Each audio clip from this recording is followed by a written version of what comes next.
Hey, everybody, on this episode of Samp&Chance, we are going to take a look back at Smackdown. That was here in Vancouver. Both Chance and I were there. Unfortunately, we weren't together, but hey, that's just the way it goes sometimes. Also, we're going to take a look at Raw. We're going to take a look at the build of the Royal Rumble and everything in between. So, guys and gals, strap in and get ready for an amazing episode of Samp&Chance.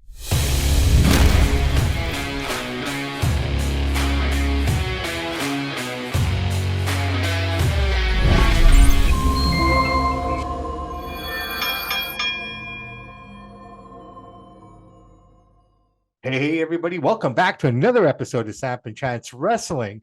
I'm your host, Bobby Sampson, and as always, joined with me, my man in the tank top today, Mr. Chance Michaels. Chance, how you doing, man? I'm doing not too bad. How about yourself? Can't complain, man. Guns looking good, looking fresh. You looking good, brother, man. Good for you. Thank you. You too. You got the new look. I'm trying, man. You know what? It's if anybody knows the journey that I went in 2023, I haven't shared it a lot, but one day maybe we'll share it on here. This is just a part of the journey and a journey of rebirth. Let's just leave it at that. Yeah. You take what you want from it, but I mean, those who know me, those who are close to me, know about it, and I believe, brother. I believe, right? And good. It's always good. And from that perspective alone, all praise to Jesus and God, and I can't say enough, and that's coming from a guy who never believed anything. I mean, growing up in faith, growing up with culture, religion was always a big part of life, but 2023 really opened my eyes to a lot of things that I didn't even know that existed. Good. So, God bless. Everything is beautiful. There, I came out. Absolutely. Fantastic. So yeah, we'll incorporate that as we go along, just to let people know who we are and what we're about. There's no need to hide or be afraid of we're not hiding. They know. I think if they're listening, they know. Right. So, but yeah, at the end of the day, the good father just received another warrior. So, absolutely. That's awesome. All right. On that note, Smackdown Friday night, first impressions. Sold out. Didn't see one empty seat in the house unless somebody's grabbing a pop or going to the washroom. It was jam-packed. That crowd was electric. You could feel the vibe walking in. Ring looked cool, like we always say, the production. Crisp, clean, bright lights. Such a nice looking. This is a beautiful event. Nobody does it better. Started off great. Owens, Santos Escobar. You throw Logan Paul in there, just added it. That was hard to follow. They set the bar so high with that match. Bringing out Logan Paul, and there's a good in-ring work, his promo. And then the couple matches after that were a little bit of letdown. But my first impression, it looked amazing in there. You? Yeah, no, I mean, I walked in and, again, the crowd, electric, full of life, full of energy. But I think a lot of that has to do, that's when a city's hungry for it, Yes. When you don't get it enough. I don't think, like, I'm sure people all over the place are appreciative when the show comes to town. Don't get me wrong. But when you're a city like Montreal, Toronto, I'm sure they're excited, but maybe there's a little less luster and excitement on it. Cities like Sacramento, Seattle, you go across the board, all these cities get shows continuously. Look at Arizona. They're guaranteed a Raw, a Smackdown, and a pay-per-view most years, if not every year. Right. So, it's just kind of like when you're not given the product. I was trying to look back. I can't think, and I wasn't using the internet. I was just trying to use my own mind. And the last time I believe we had a Raw or a SmackDown in the city was in 2000, 2001. I think it was 98 or 99. No, it was 2000. It was 2000. I remember Raw in 2000. Yeah, because I had moved back from Toronto at the end of 99, and this show was in 2000. I think our last big show we had here was that WCW New Blood Rising, that pay-per-view they did. That's so long ago. And that was at the Agrodome. Was it at Agrodome? Yes. Oh, okay, I didn't go to it. This was like near the downfall of WCW. Everything was just falling apart. It was at the Agrodome. Okay. But the last big show that we had here outside of house shows would have been 2000. So I mean, if you think about it, 24 years. In essence, right? I mean, that's what. Correct me if I'm wrong. Again, I'm just researching. Yeah, just been off of my dome. right? And the No, last, no, we had SmackDown. It came in 2020. okay, well, there you go. Yeah, So there you go. but yeah, I know what you mean. But it's just kind of like even the house show we had was a year and a half almost ago. Mhm. So it's just kind of like, yeah, people are clamoring for it. This city wants it. I mean, I don't know if the city will pay what they want for WrestleMania. I think that's the holding point. It's not a problem of getting it here. It's Vancouver would have to pay for it. Yeah, So are they willing to pay for that? I don't think so. Not with I the don't World think Cup so. coming right now, this and that. So if there is a hope for WrestleMania here in Vancouver, it'd probably be in the next 5, 6 years, If that. right. My takeaway is also like the first thing I noticed was the ring, just the Yeah. sound of the ring. And I wasn't close to it, but I wasn't far away either. But you just listen to like, rings in the rings that we listen to in here. Mhm. You just that ring was just amazing. Yeah, yeah, you could hear it everywhere you were sat. I was in the upper deck, you could hear it perfectly. But the sound of it, I mean, Yeah, that's what I just mean. the It's the sound. crispness, like it Yeah, was tuned. Like if you could tune a ring, that's what a tuned ring sounds like. You know what I mean? Not you don't hear footsteps, you just hear the bangs and the clangs. yeah, Whereas in most of the shows that we attend locally, you can hear them running, you can hear them walking. yes. I've never stepped in a WWE ring, but I'm sure it's just so tight, like you don't even feel it, right? It's just amazing. In terms of the card itself, I thought it was pretty good. I thought it was okay. Okay. The Io Michin match, which I was kind of looking forward to, kind of fell flat. It did. The crowd Um, was not into that match at well, all, or that tag match. I think a lot of it was taken out after Kevin Owens and Santos, like you said, right? That was really cool. I think one of the highlights that I really, really enjoyed, and because I'm a Road Warriors fan, was seeing Paul Erling come back to the fold, man. That was awesome. And I think they got a right formula there with Karrion Kross.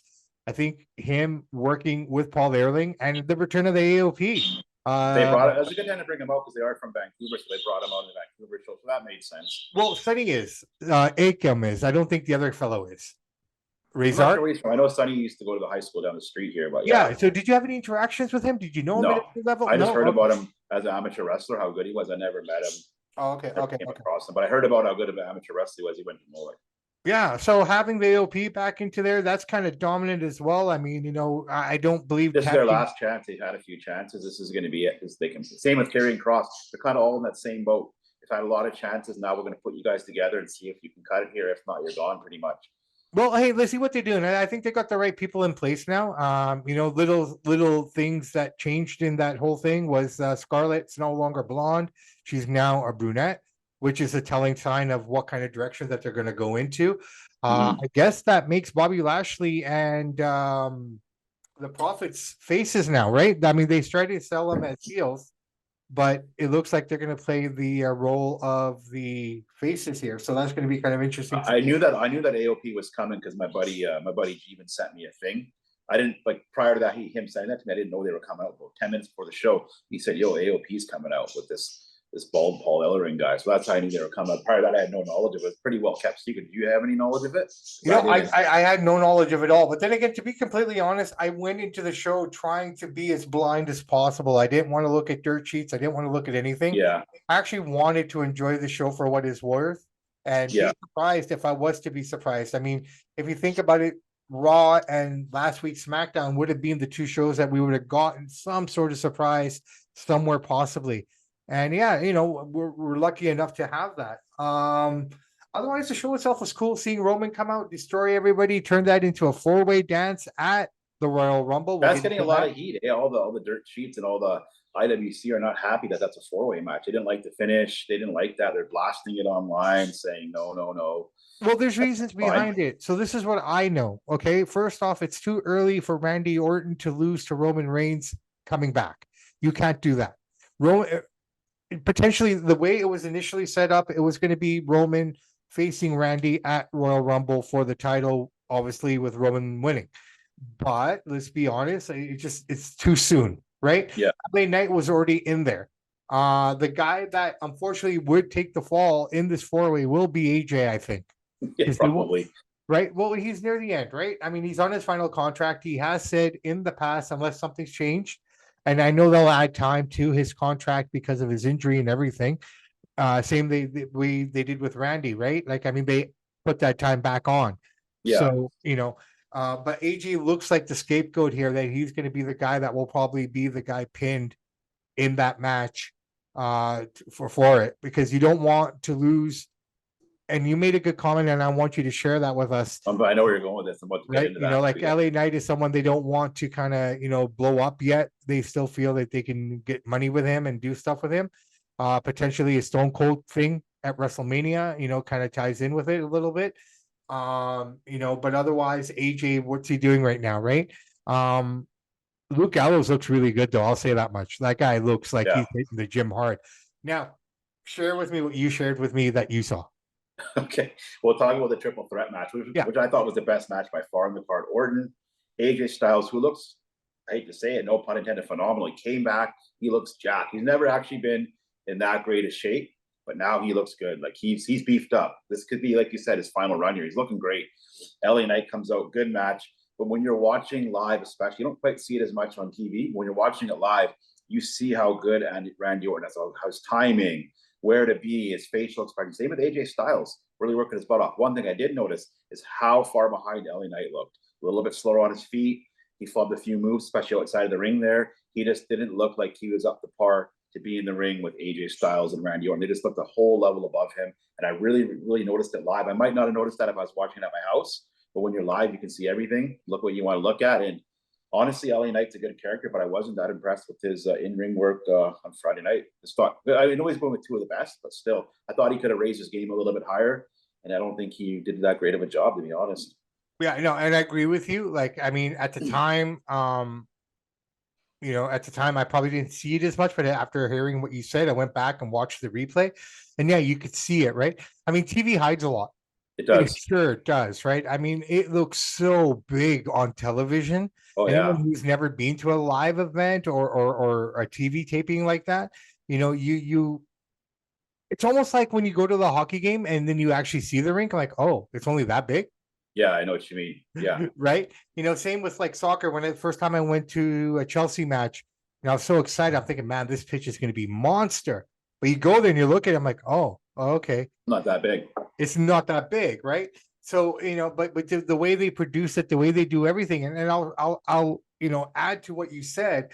And this is coming from a non-wrestling fan, my wife, who I took to the show with me, which was kind of cool experience, because most shows I'm usually going by myself or going with you. It was nice to have the family there. For me personally, I think a lot of the show I was kind of looking at my daughter to see her reaction and how she wasn't enjoying it. And from a child's perspective, she was on her feet, she was jumping around, she was having a blast. Here's what my wife said, though. On TV, it looks more real. It does. Like you said, they can hide it. They cut the different camera angles and stuff. On TV, it looks more real. On TV, it looks like he's actually hitting the guy. Here, she says, and this is from her vantage point, right? Yeah. Like, oh, you can actually see the guy's not hitting him, this and that. I go, yeah, but that's wrestling, right? I mean, she's right, though. She's right. But I said, that's why we take it with a grain of salt and we enjoy for what it is, right? Yeah. I mean, the moves, the punches, stuff like that, sometimes they land. Now, the Kevin Owens punch, it looks like it landed on Logan Paul because he showed his face after. I don't know if that was a makeup job or something to sell, but it looked like he got cracked pretty good in the eye. I'm sure Logan said, you can hit me a little bit. He is a boxer, you know what I mean? Yeah. Maybe make up a little bit, but that was a great segment. Great promo by Logan Paul, too. I thought that was the only promo we got on the show. That's right. Yeah, this Logan. There was just Logan at the end of the match. No, I didn't go back and watch it on TV. Did you listen to Logan? I didn't listen to Logan's commentary. I don't know what he said. Was he doing good? Yeah, no, he was doing good. I mean, he was doing good as he can, to be fair. Yeah. I'll say this. His in-ring ability, A. Oh, yeah, absolutely. His promo ability, probably a B, still needs to work on timing. And that's, just being more a part of it and doing it more and more. It's reps, right? Yeah, yeah. I mean, the natural athleticism helps and covers up any flaws or anything that he needs to work on. He's a natural. He was just a naturally bad guy, right? But he's a natural bad guy, absolutely, right? But he does really good. And the funny thing was, like, everyone kept shitting on the Canucks. Like, yeah, him and Chelsea Green, yeah. Right? And, it just kind of made me laugh. I'm like, okay, are they really that bad? Like, you guys come from, well, I mean, apart from Chelsea, show me something that the state of Ohio has won in the last little while. Right? Yeah. Like, Cleveland basketball, they won it 5 years ago, but yeah, I know what you mean. Right. But that was a one-off, right? I mean, there Yeah. was, he won and he left. But anyways, but overall though, no, a great experience, good show, good build up. To be honest, I thought one of the better matches of the night was on the dark card, with Bianca and Chelsea. I thought of I all. always say Bianca's the best female worker by far. And actually, a disappointing match was the Rhea match. I thought that was a dud. Well, I Rhea, mean, like thank seeing God it was Rhea a dark live, match, her right? in-ring work is not Yeah. as nearly as good as Bianca's. No, it was a dark match, but I mean, if there should have been a match on the show, that Bianca Chelsea Green match should have been on the broadcast. It was really good. But I guess Chelsea Drew being and Ricochet was good too. yeah, no, I mean, all in all, it was a good show. I have no complaints. That was good. It was a fun time. Just outside of the drunkards and stuff like that, but you get that at every show. It was fun. It was really, really fun. I couldn't ask for more. It was I thought they could have had a better selection of t-shirts. What they had Orton, Owens, Punk, Cody Rhodes, LA Knight. They had I didn't like that Stone Cold shirt, the green Austin 316. I get it, it's not green, but it wasn't a great design. But maybe if it was in St. Patrick's Day show or something, that would have worked. I don't know why they went green here. Maybe and they had the Smackdown shirt with all the superstars on it. Yeah. I didn't buy anything. Did you? Reigns wanted one of those little WWE necklaces. He wanted a Logan Paul shirt, but they don't have them there. Oh, okay. Well, they should start printing some shirts for the guy, wouldn't you think? Eventually, but I guess it all depends on how long he's going to be around. Like, if he's just going to come in periodically, if he's going to be a part-time. Even then, put a shirt out, they'll sell. Right? It would, right? I mean, I think the question probably comes down to, can you put a shirt out with him holding the prime bottle?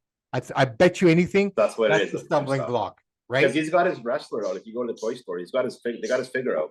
My kid has it. It's just that you're probably right. It's probably the prime copyright kind of thing. Right. They let him bring his prime out though every time he comes out with it. No, that's cool. And he threw it into the crowd pretty far, eh? Yeah, it was good. That's gonna be a good match. Those two. Yeah. And then for little Miss, I got her I asked her, what do you want? She picked the LA Knight shirt. Nice. And I go, why did you pick this one? She goes, I like the details. I go, fair enough. There are a lot of details on that t-shirt if you dig into it, right? Yeah. So she got that, and then me and the missus looked at each other. We'll just look online. This is way too expensive. Dude, $45 to $50 for a t-shirt. The ones online actually are cheaper than that. Sometimes they do free shipping too, right? Yeah. That's why I said if you want something, we'll go online. Let's just get her something for the experience, right? Yeah. Right. Because I mean, to be fair, I dropped the ball because I promised her I'd buy her a shirt from the house show online, but we never did. Okay.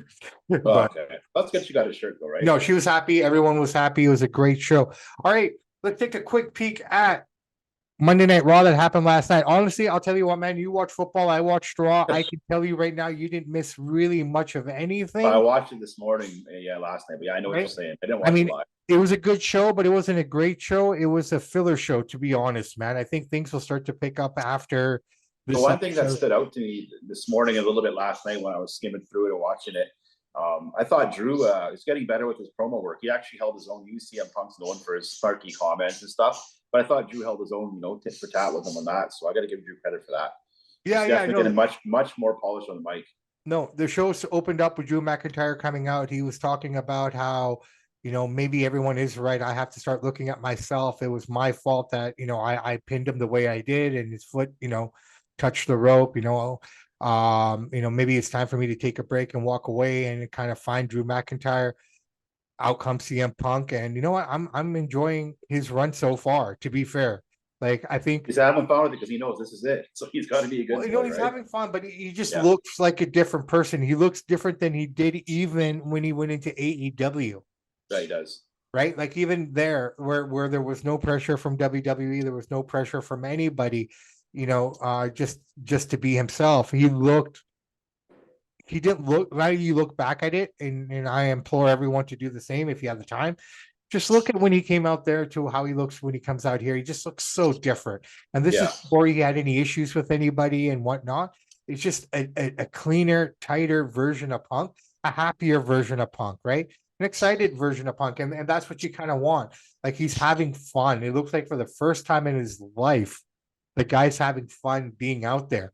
And, I think he's getting a little bit older now. He realized he's burned some bridges. This is his last, bridge, so to speak, and he's going to go out on his terms and not be fired all the time and be demoted. And I think he's going to have a little run here. He is mid-40s, a couple more years, and then ride off into the sunset. Kind of rewrite the history of him being a bad guy, being a jerk.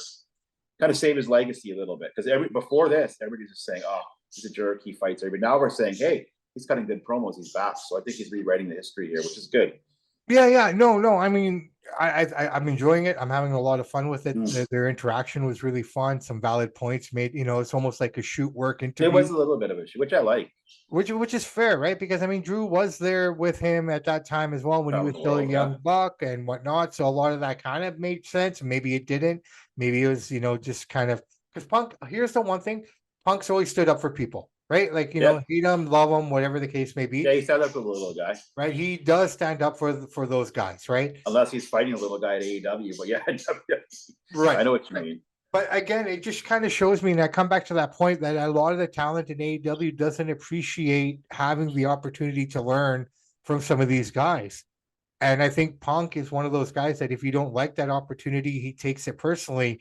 And that's when that badass Punk. Well, actually, I was listening to Sirius XM this morning on the Fight Nation, and they were saying Adam Cole says he's only listened to a few people. Ric Flair, top of the top guys don't listen to other people. He's not going to listen to anybody on the internet, social media guys. And, I get that, but with that smug attitude of an Adam Cole like that, that's why he'll never get to that top pinnacle, because he has that, I'm better than you. I know I'm smarter than all you guys.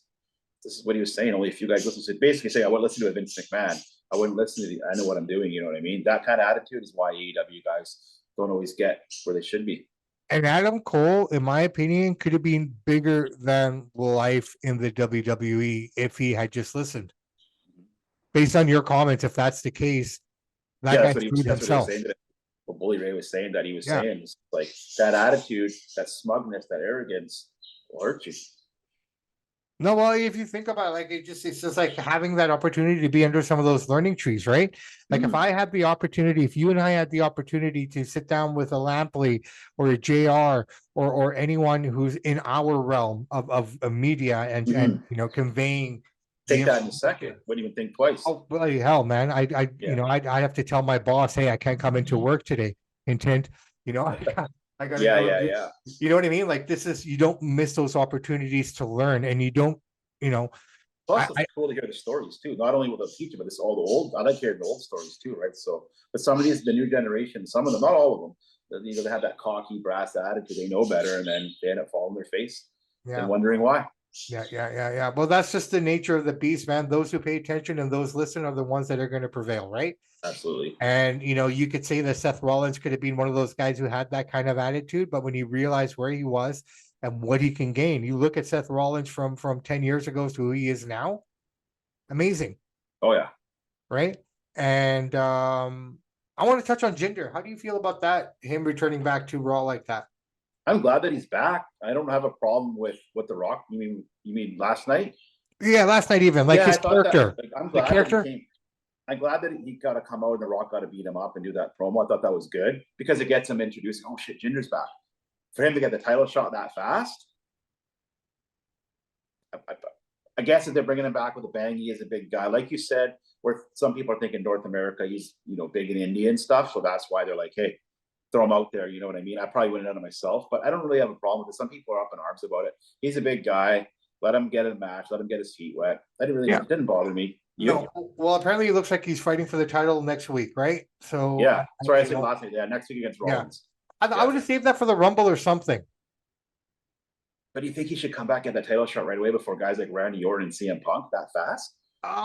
Yes, because of what I said. We're catering. We're not catering to 5 million North American fans. We're catering to 60 to 80 to 100 million fans in that point, right?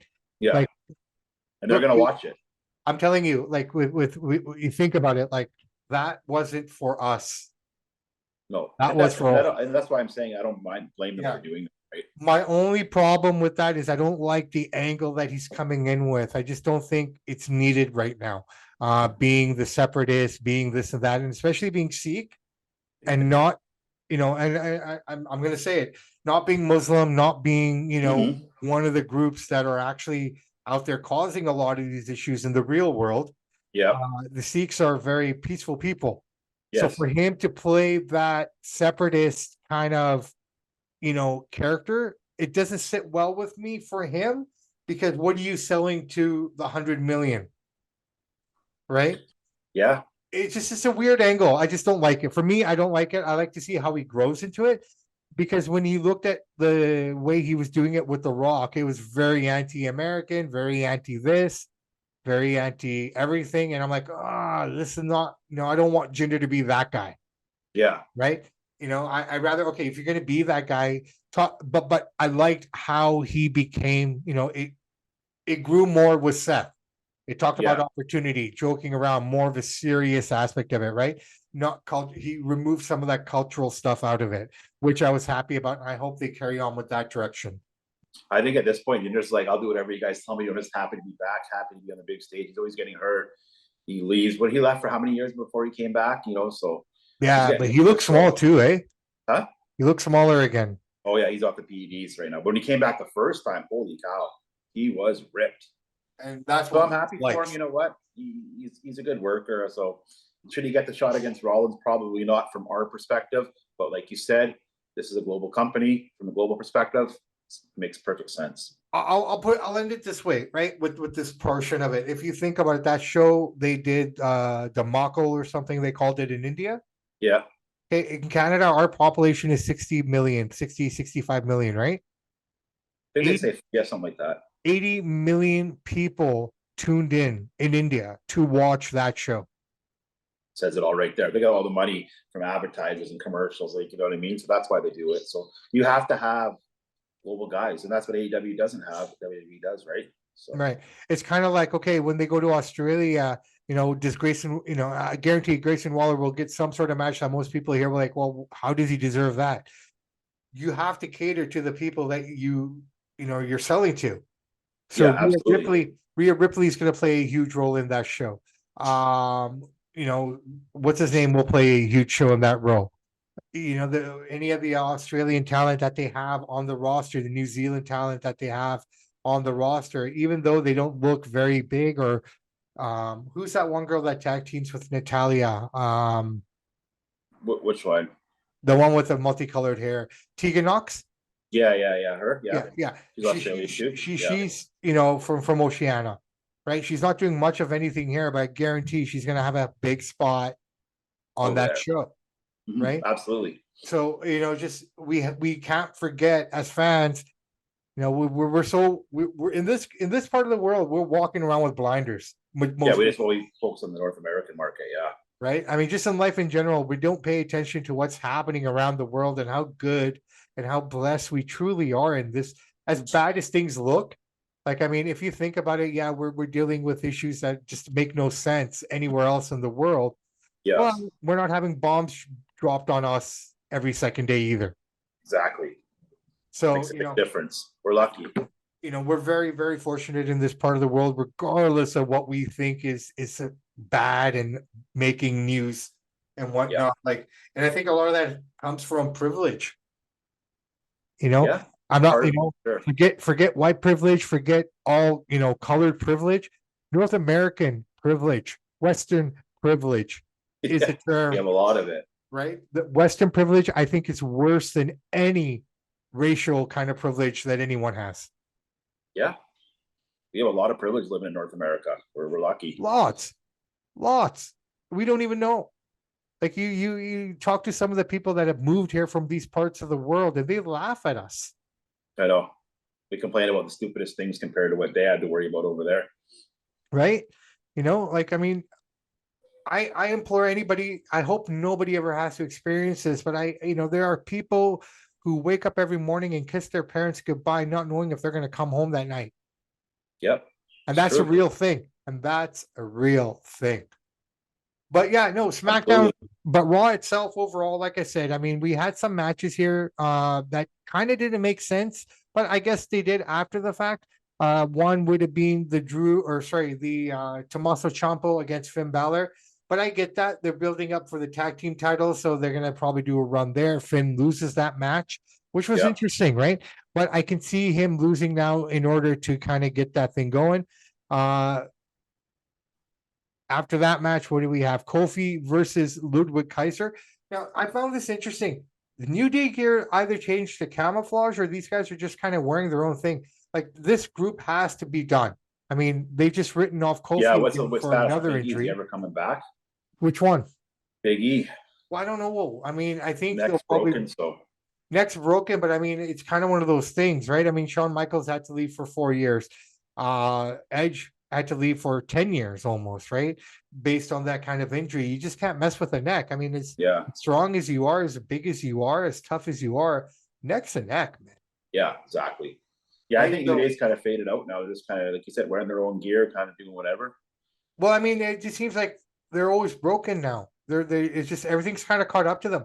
And people forget how long Kofi's been around. Long time. I don't even know how long. What, 15 years? Easy, right? I mean, I remember when he was feuding with Randy Orton and they poured paint all over the that's when he was with Evolution. Or Yeah. no. What was that faction that he had with Cody and Million Dollar Man's kid, Ted Jr., whatever they were called. Can't That's remember how that. far back I remember Kofi and Randy feuding, Long time. right? I mean, the Usos have been around a long time, longer than Roman Reigns, even. Yeah. So I mean, it's almost shocking to think like they're still doing it to the level that they are, right? Kofi, anyways.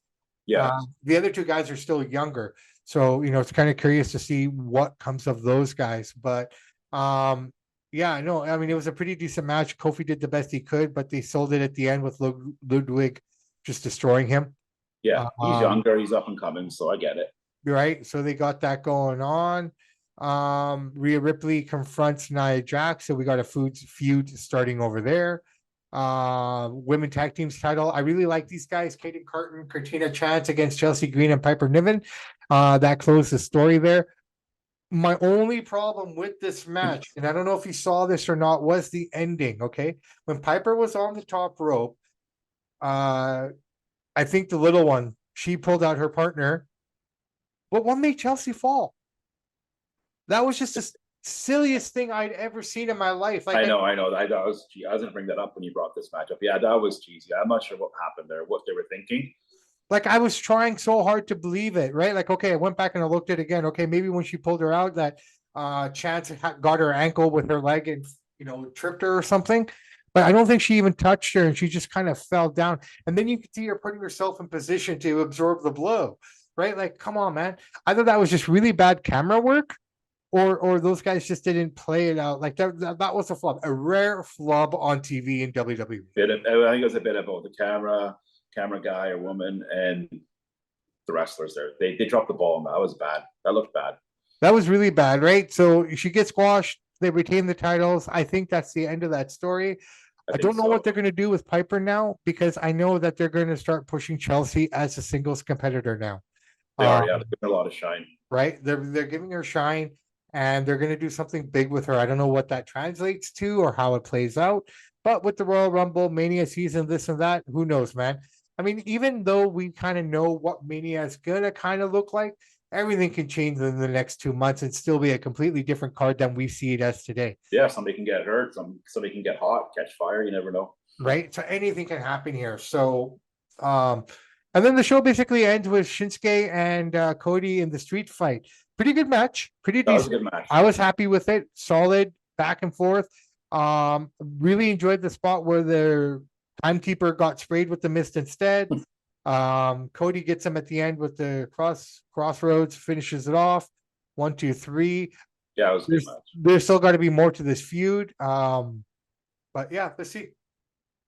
Yeah, it wasn't the best Raw. It was decent. It had some good points, but yeah, nothing stand out. But like I said, every show can't be hot when you're doing this every week, 365, 24/7. So it is what it is. I mean, you're not going to get them all right. I mean, but I mean, it wasn't a bad show either. Don't get me wrong.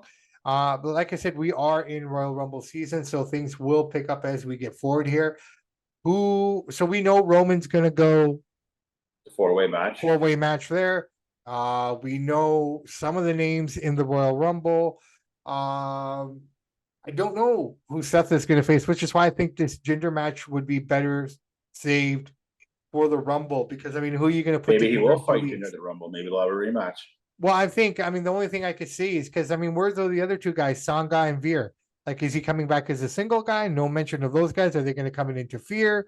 You know, there's just so much there. Like, I mean, will this be set up for a Rumble match? Which I think, in my opinion, should be, because it's the only real feud that you have going on. You don't want to build a feud with a week and a half to go, right? Yeah. I mean, you have enough time. You've had enough time to build this. Like Yeah, I December, think we will see Seth and Jinder. Maybe right? not, but we'll see. I guess I it mean, depends how this match looks on Monday. right. Like, are the women are going to defend their titles? Are they going to be a part of it, or are they just, you know? So there's still a lot to build going into this card.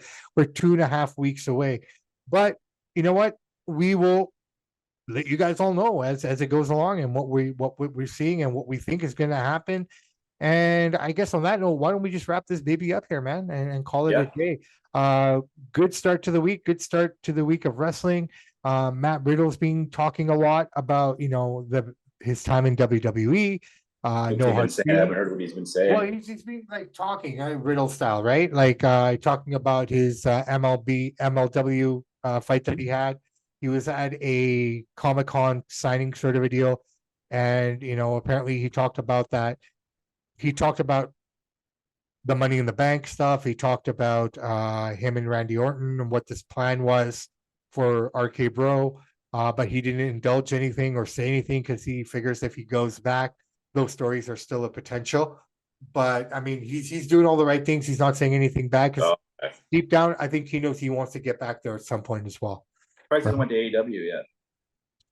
I think he's pretty smart to that because he gets it. Like, I mean, Tony Khan, he you know, things aren't going good for Anthony Khan, as you say, when Fox Network and the USA Network take shots at him. Um, there's this thing called Cage Wrestlers. It's a website or something, and I guess they do analytics and things like that. I haven't looked at it, so I apologize Yeah, I haven't for looked not at it having either. enough information. But he was looking at that, and he was talking in a press conference about how 50 or 60 of the matches and this and that, and according to Cage Masters or Cage Warriors, whatever it is, you know, that we're on the right page, we have the right formula. And then, you know, I can't remember what Fox Network, they poked fun at him for that. And with the meme of Kurt Angle standing outside of his house smiling. Have you seen that one? No, I haven't seen that one. Okay. I've seen the meme though, but I didn't see that Fox News one. Yeah. Or the And Fox, then not news, but the Fox network. channel. Yeah. Yeah. And USA did the same thing to him. So, you know, I don't know what Tony's grasping at, what he's looking for, but I mean, that's usually the sign of a man who can't figure it out. And he needs to hire better people around him. He needs some more professionals around him. Somebody that, just to help him guide him, because he needs that There's guidance. one guy who's available, but he's already stated that he's trying to find work outside of wrestling for the next little while, and that would be Kevin Dunn. Yeah. The closest thing you will get to a Vince McMahon type entity Kevin Dunn. is Kevin Dunn. If Tony offers him enough money, trust me, Kevin will be there. So he just pick up the phone, give him an offer he can't refuse, and see what he can do. I'm not saying Kevin Dunn will turn the product around, but Kevin Dunn will turn the product around. He'll help it big time. Right? Teach him things, show him things he can't even imagine. Well, let's find out, brother man. All right, you know what? 2024 has gotten off to an amazing start. Can't wait to continue with this.